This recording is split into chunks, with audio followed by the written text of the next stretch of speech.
La División de Ciencias y Artes para el Diseño de la UAM Azcapotzalco presenta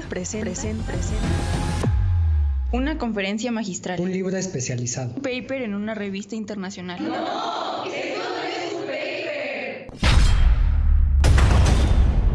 Buenos días. Hola, buen día. Estamos en un episodio más de la tercera temporada de los posgrados en diseño. Podcast de los posgrados de diseño. Esto no es un paper. Empezamos.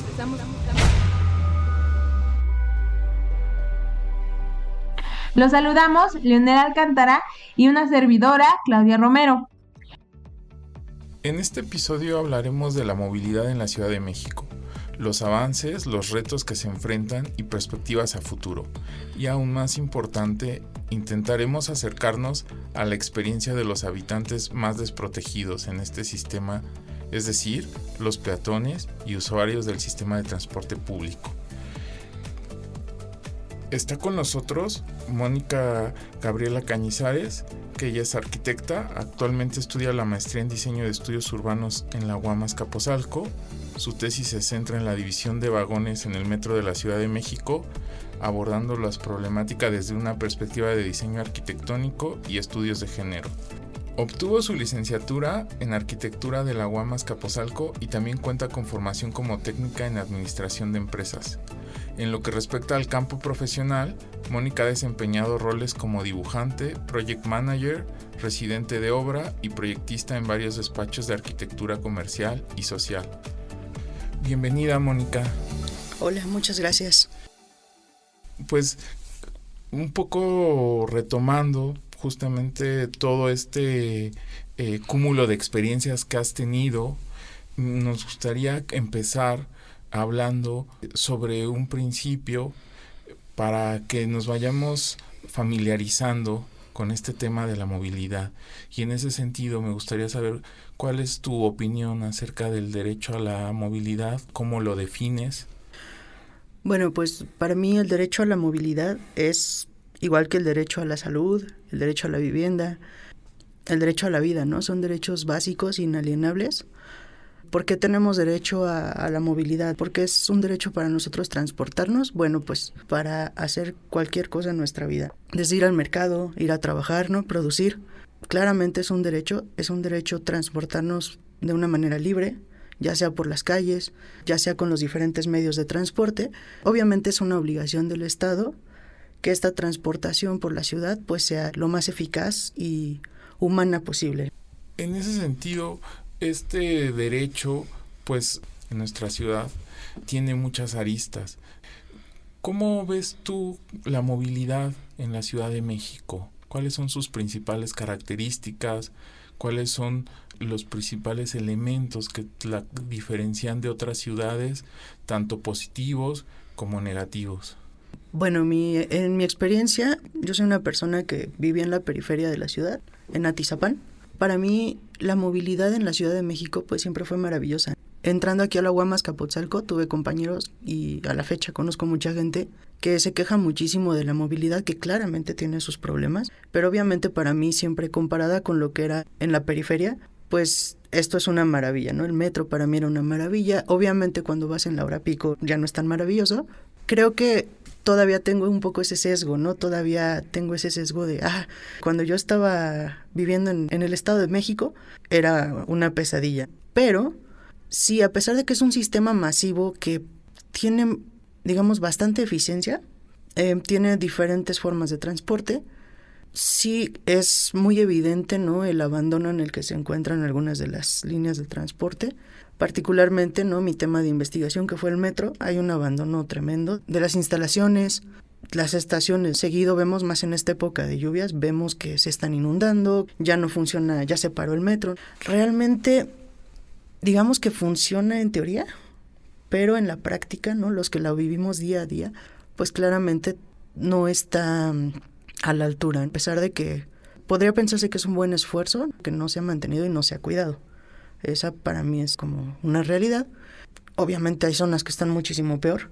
Incluso en la Ciudad de México, tú ya vas para Milpa Alta y pues solamente hay camiones. No tienes metro, no tienes metrobús, no tienes ni hablar de una ciclopista ni nada de eso. O sea, eso no existe en esas zonas. Claramente también es un asunto de clases. Las zonas más privilegiadas de la ciudad van a tener una mejor movilidad. Esto clarísimo me queda. Incluso te puedo compartir que cuando estaba haciendo mi investigación, un profesor de la maestría, el profesor Olar, nos pidió un ejercicio de mapeos colectivos y bueno, yo fui a hacer uno con alumnos de una de mis profesoras de la licenciatura de arquitectura. Fui al salón, lo que hicimos fue imprimí un plano, en un plano de 90 por 60, el mapa del metro de la Ciudad de México, y en este mapa ellos iban identificando, ellos y ellas, porque este fue un grupo mixto, ellos fueron identificando dónde quedaban las zonas que les parecían seguras, dónde estaban las zonas más inseguras, dónde habían escuchado que era mejor no estar. Todo esto mediante la percepción del espacio, ¿no? Que es algo que para mi tesis es muy importante. En este caso, terminando el mapeo colectivo, pues empezamos a discutir, tratar de sacar conclusiones, y uno de los compañeritos me dijo algo muy interesante. Sí, digamos, las zonas de estratos económicos más altos es donde está más bonito todo. El transporte es más seguro, ni se diga para las mujeres, ¿no? Que es la base de mi tesis, ¿no? El transporte para las mujeres. Y eso me pareció muy interesante. Justamente como la clase, ¿no? El factor de la clase social, pues entra también en cómo nos transportamos, en cómo llegamos a una zona. Digo, yo como arquitecta me ha tocado trabajar en zonas como Santa Fe, Bosques de las Lomas, y también, o sea, yo no tengo auto y era complicadísimo llegar. O sea, si tú no tienes auto, olvídate. Hasta es un poco intimidante a veces andar por esas zonas caminando. Ahí es donde uno ve esta parte. Como si es un tema, pues, de derechos humanos y todo esto, pero también es un tema de clases, me parece. Siguiendo esta idea, nos compartes 2 puntos. Por un lado, la diferenciación que hay entre la ciudad central y las zonas donde hay mayor captación de plusvalías en la ciudad, en donde el transporte es un transporte mucho más efectivo, con mucha mejor calidad. Y por el otro lado, nos haces ver que en la periferia, no sé si en la periferia real o teórica, pero en las periferias cambia completamente los parámetros, tanto el que puedan los peatones y la diversidad de personas que existen en la ciudad moverse por las diversas formas, ya sean motorizadas o no motorizadas. Pero en ese sentido me gustaría saber, ¿cuáles consideras que han sido los aciertos para volver más igualitaria esta ciudad en temas de movilidad en torno a las políticas públicas? ¿Cuáles aciertos han sido los que la política pública en los últimos años ha tenido, si es que los ha habido?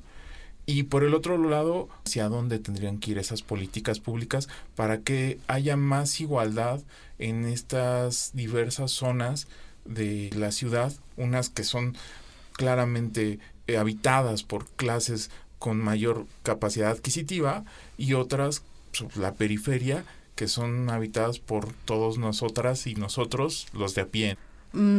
Fíjate que curiosamente mi tesis es una crítica a una política pública, en este caso la separación de vagones, como mencionaste, y pues yo empecé la tesis justamente con este planteamiento, ¿no? Es que no debemos separar los vagones, es que un poco con esta lectura que daban feministas brasileñas de que la separación de vagones no enseñaba a los hombres a respetar a las mujeres, ¿no? Solamente pues contenía esta violencia, ¿no?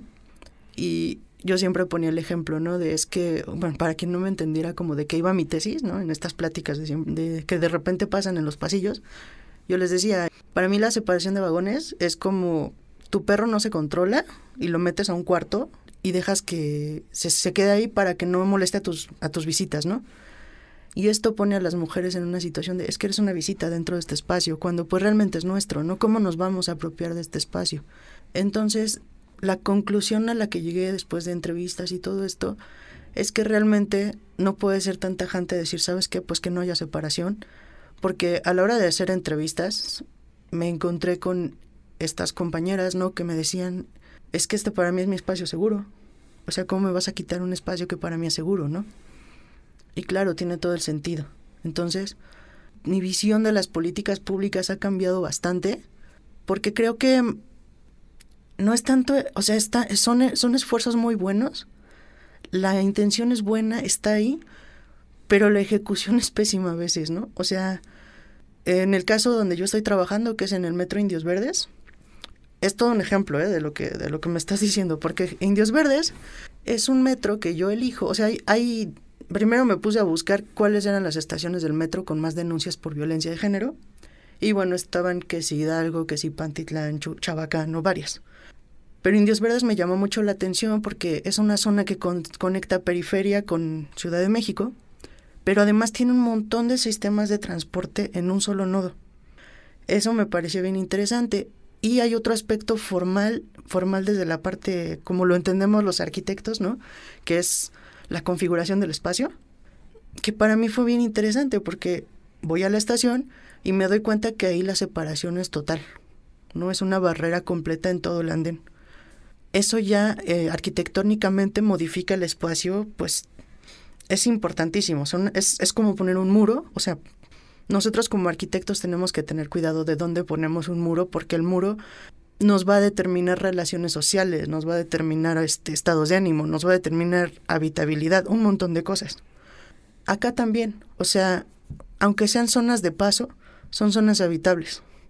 Y creo que no se ha entendido así la infraestructura de movilidad. Eso por un lado, ¿no? Por el otro, cuando yo empiezo a visitar Indios Verdes, a hacer este ejercicio, ¿no? De perderme por la zona y conocer y Walter Benjamin, ¿no? Y todo esto, me empiezo a dar cuenta, y también me lo refuerzan mis entrevistadas, que me dicen, mira, la zona de mujeres está, o sea, la escalera, porque solo puedes acceder por una escalera, está hasta el fondo de la estación.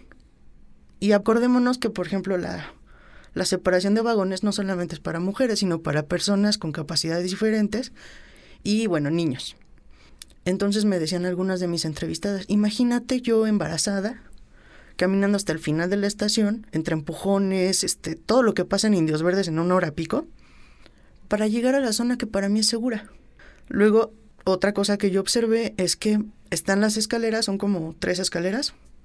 La última es la de mujeres, bueno, la de la zona exclusiva, como yo le llamo, y es la única que tiene uno de estos elevadores para subir sillas de ruedas. Pero para acceder a Indios Verdes tienes que usar otras escaleras de bajada que no tienen ningún tipo de facilidad para que entren las personas en silla de ruedas. Entonces, ok, tengo aquí en la escalera para llegar al andén, pero ¿cómo entro a la estación? O sea, está hecho en medias, no está pensado. Un poco hablabas de igualdad, yo pensaría en equidad, darle a cada quien lo que necesita. Y pensado en el cada quien aceptando la diferencia de cada quien. Creo que una problemática que se ha dado y que es lo que a mí un poco me empujó a entrar desde la arquitectura al género, o sea, más allá, ¿no?, de mi onda feminista y todo esto, algo que me acercó o que me hizo hacer esta mezcla entre mi profesión y el tema del feminismo o del género, es que efectivamente pues la ciudad es muy androcentrista, ¿no? Está pensada por hombres para hombres. Y aparte no para cualquier hombre, ¿no? Es hombre, blanco, etc., ¿no? Y ahí no entran las personas con capacidades diferentes, no entramos las mujeres, no entran las infancias, que son re importantes. O sea, antes de que estos hombres sean hombres blancos, bla, bla, bla, fueron niños que no disfrutan ahorita la ciudad, que no pueden salir al parque porque tienen una avenida enfrente. Entonces, para mí, pues es esta perspectiva de, ok, qué padre que quieras hacer cosas, pero ¿desde dónde las haces? ¿Desde tu privilegio? ¿Desde cómo tú concibes cómo debe ser algo? ¿Y cuando le preguntaste a los que realmente viven este espacio? Creo que lo que estoy tratando de decir es que hay una alienación por parte de la gente que hace política pública, que es difícil pensar que nos van a hacer una política pública que nos beneficie cuando quien las hace realmente no está en contacto con la realidad de quien las está, digamos, de quienes son sus beneficiarios o beneficiarias. Entonces, justamente, o sea, con una vez que te pares en el Metro Indios Verdes te vas a dar cuenta de que poner estos espacios cerrados totalmente y mandar a las mujeres hasta el fondo de la estación, pues realmente no es lo más funcional, arquitectónicamente no es funcional. Y en vez de, o sea, sí estás protegiéndolas de una cosa, pero las vulneras en otra. Aparte son las últimas en salir digamos ya en la noche, en el último viaje, son las últimas que salen de la estación porque están hasta el fondo. y nuevamente se quedan ahí. También algo que yo observé es que en las noches, obviamente, y me lo dijeron mis entrevistadas, en las noches las mujeres viajan menos en metro. O sea, o viajan acompañadas precisamente por la inseguridad, que ahí también hablamos de una autonomía que se pierde. Ya no puedo andar en las noches a solas, que es otra gran conquista que tenemos que hacer, tenemos que conquistar la noche. Pero bueno, uno observa todo esto y te das cuenta de que justamente se complica mucho tratar de hacer cosas por la ciudad cuando no vives la ciudad más que en cierta zona que pues realmente es la que está bien. O sea, si no sales de Roma Condesa, lo que dicen clásico, ¿no? Si no sales de Roma Condesa piensas que Ciudad de México es un paraíso. Pero la periferia, ¿qué onda? Pero las zonas fuera de Roma y Condesa, ¿qué onda? Entonces, pues, ¿qué se necesita? Pues conocer la ciudad, conocer la realidad, ¿no? Conocer a la gente que realmente está siendo receptora de estas políticas. ¿Cómo hacemos para que la gente que tiene los medios económicos y los medios políticos sea consciente de las otras movilidades, de cómo se mueve la diversidad de personas, los adultos mayores, las niñeces, las mujeres? ¿Cómo hacer consciente a las personas que viven en la Roma Condesa de esa necesidad y que pongan los medios económicos y políticos a disposición para mejorar y hacer algo que dijiste hace rato, espacios no solamente de movilidad, sino espacios habitables? Sí, me metí en un problema, ¿no?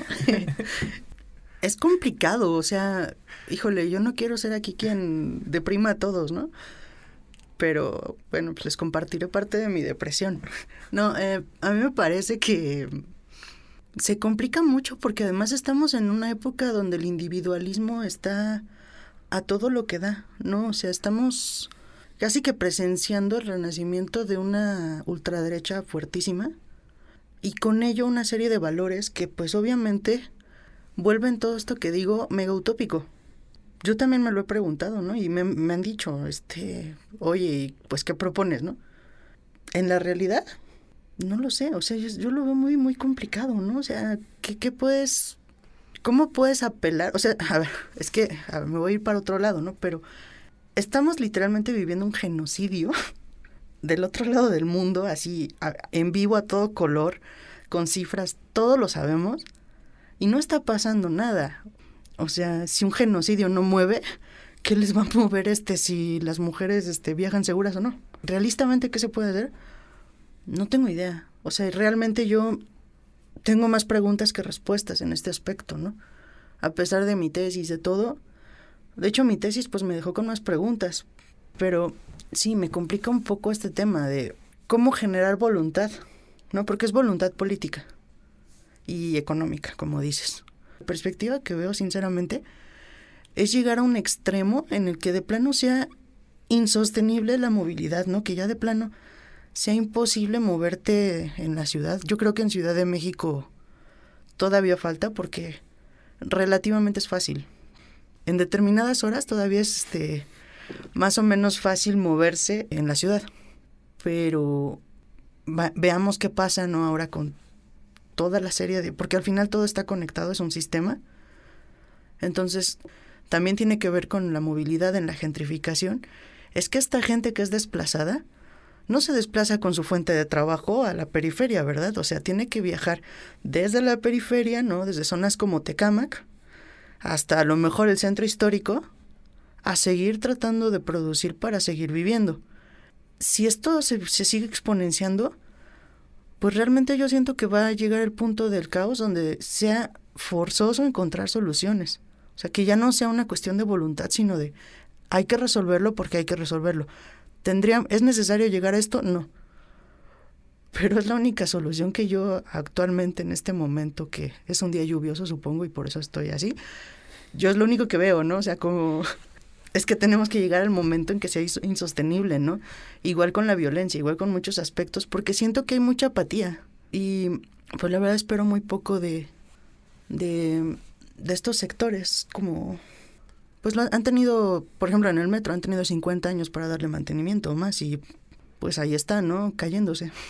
Sin lugar a dudas, hay un problema ahí de mantenimiento que se ha venido acumulando en el metro y hay varios problemas, por ejemplo, de inseguridad, ¿no? En cuanto a también la generación de nuevas áreas o nuevas líneas en las cuales se pueda recorrer, ¿no? Por transporte público.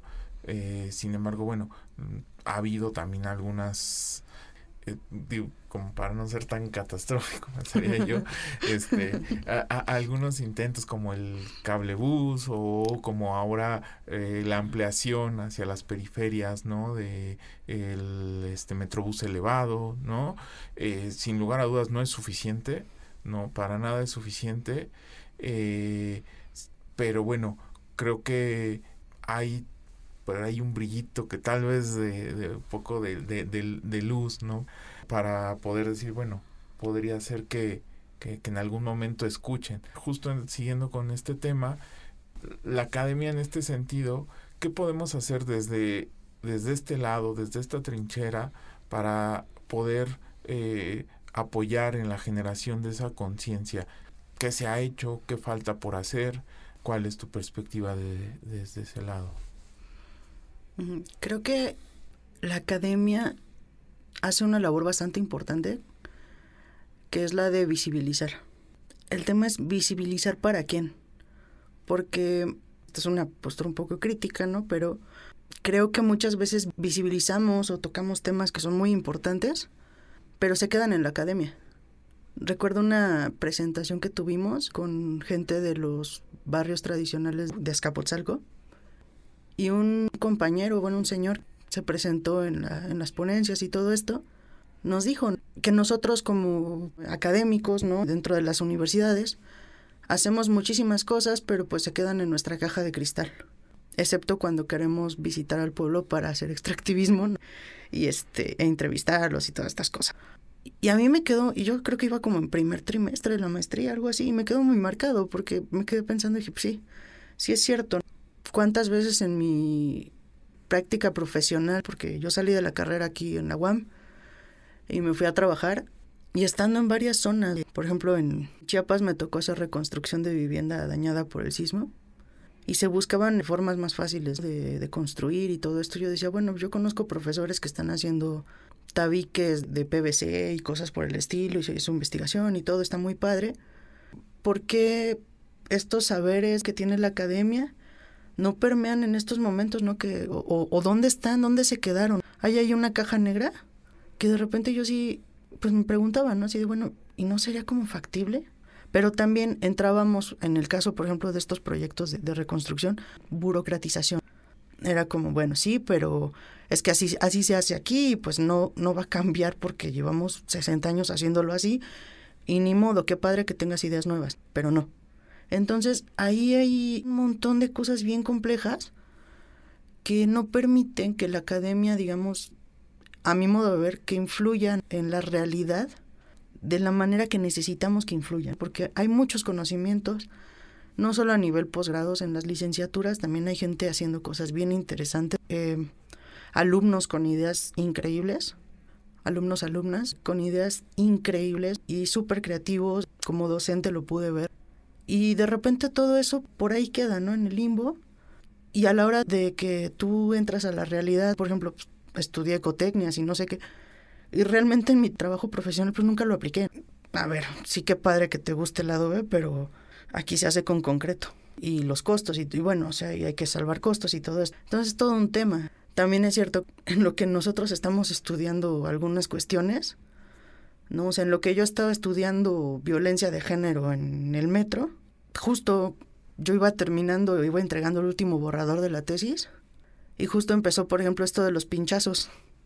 Y eso a mí que me dice, pues que mi investigación de 2 años o 3, pues va lentísima comparada con la realidad y con lo que está pasando, porque eso podría ser otro nuevo capítulo de mi tesis de, ¿por qué está pasando este tipo de ataques?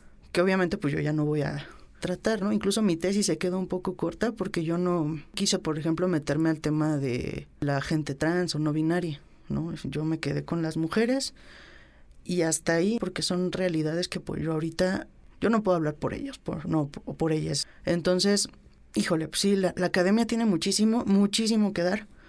¿Quién sabe dónde se queda? La verdad, tengo ahí mis dudas. Yo sé que hay pequeños fragmentos de luz por ahí titilando. El tema es si nos van a ser suficientes.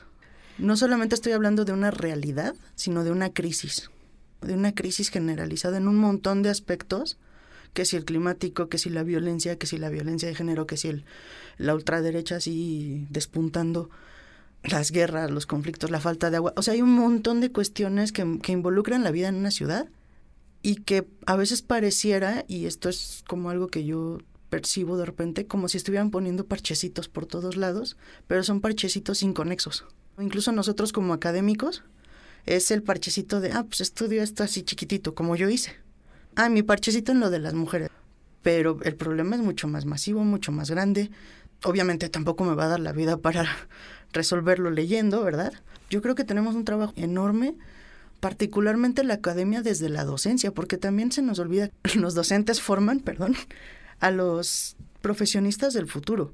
Entonces, si nosotros seguimos reproduciendo medidas de violencia, de abuso y de, perdón la palabra, pero de agandalle, estas lógicas se las seguimos imponiendo y enseñando a nuestros alumnos, pues ¿cómo queremos que la cosa cambie? Hay que plantarlos en la realidad, decir, mira, te enfrentas a esto, no va a ser fácil, pero mira, te voy a dar herramientas para que lo vayas sobrellevando. Yo creo, es lo que a mí me hubiera, en ciertos aspectos lo tuve, ¿no? Y me hubiera encantado tenerlo toda mi carrera. Y creo que también ahí la academia es re importante y se olvida esa parte de, sí la investigación, pero ¿qué onda con la docencia? ¿Y qué onda con la formación de los profesionistas de mañana? Los que van a tener la construcción de la ciudad en sus manos, en el caso de mi carrera, que es la arquitectura. Claro que es importantísima la academia.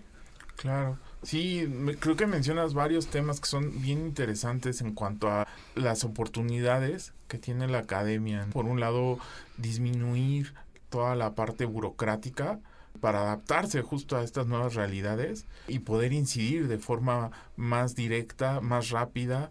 Por otro lado, el cambiar la manera en que genera los conocimientos y aunque se ha intentado, pues las redes que articulen, que no queden nada más estas partecitas esparcidas o estos parches como los nombras, es otro de los elementos que es fundamental, que se generen estos grupos multidisciplinarios y también parte de la difusión y la transmisión a las nuevas generaciones, porque al fin de cuentas ellas serán quienes después ocupen los cargos de mando y dependiendo si les enseñamos a reproducir estas formas de agandalle, me pareció maravilloso la forma como lo nombraste, pues claro que la seguirán reproduciendo. Entonces tenemos que parar como parte de la academia y del profesorado esa línea.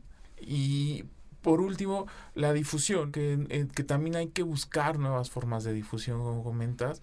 Una de ellas me parece esperemos que sea exitosa. Claro. Y justo en ese sentido de la difusión y la reproducción, y viendo esas lucecitas, intentando ampliarlas, y yo me gustaría hacer una última pregunta. ¿Cómo verías tú o cuáles serían los planteamientos que tú propondrías en cuanto a la movilidad a futuro para que mejore nuestra ciudad? Que, digamos, algunos tips que esperemos que nos escuchen justamente quienes están en la capacidad de decidir en este esfuerzo por llevar la academia más allá de los muros de la UAM. ¿Cuáles serían estos, si nos pudieras dar 2 o 3 tips que hayan resultado de tu tesis y de tu experiencia? 1, todos necesitamos de todos. No podemos seguir tratando de construir o planear una ciudad sin considerar a todos, todas, pero también desde una parte de multidisciplinariedad.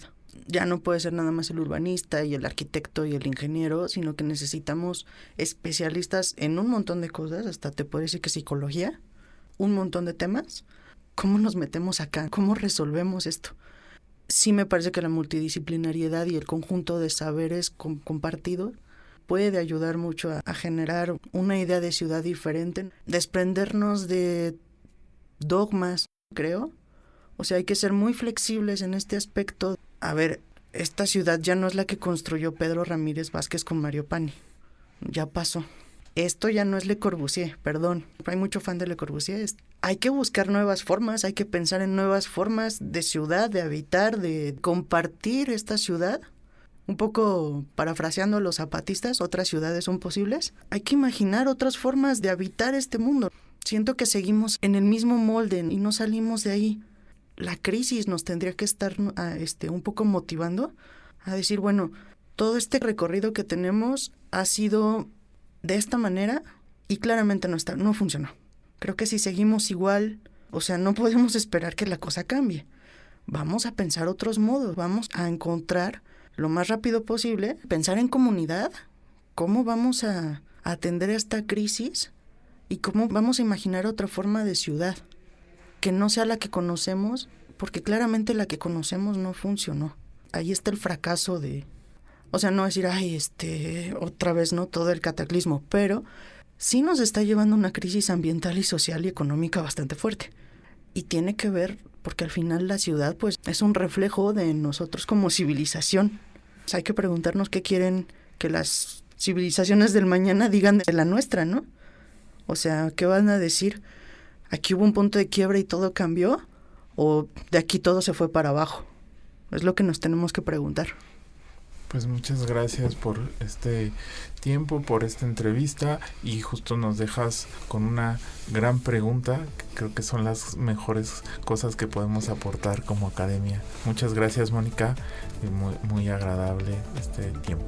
No, muchas gracias, Leonel. Muchas gracias por habernos acompañado en la cabina. Timoctiase, Leonel. Y gracias a ustedes por escucharnos en este capítulo. Nos vemos en el siguiente episodio. Tlaxcamati-miac. Besitos a todos. Besitos a todos. La División de Ciencias y Artes Para el diseño de la UAM Azcapotzalco presentó una conferencia magistral, Un libro especializado. un paper en una revista internacional.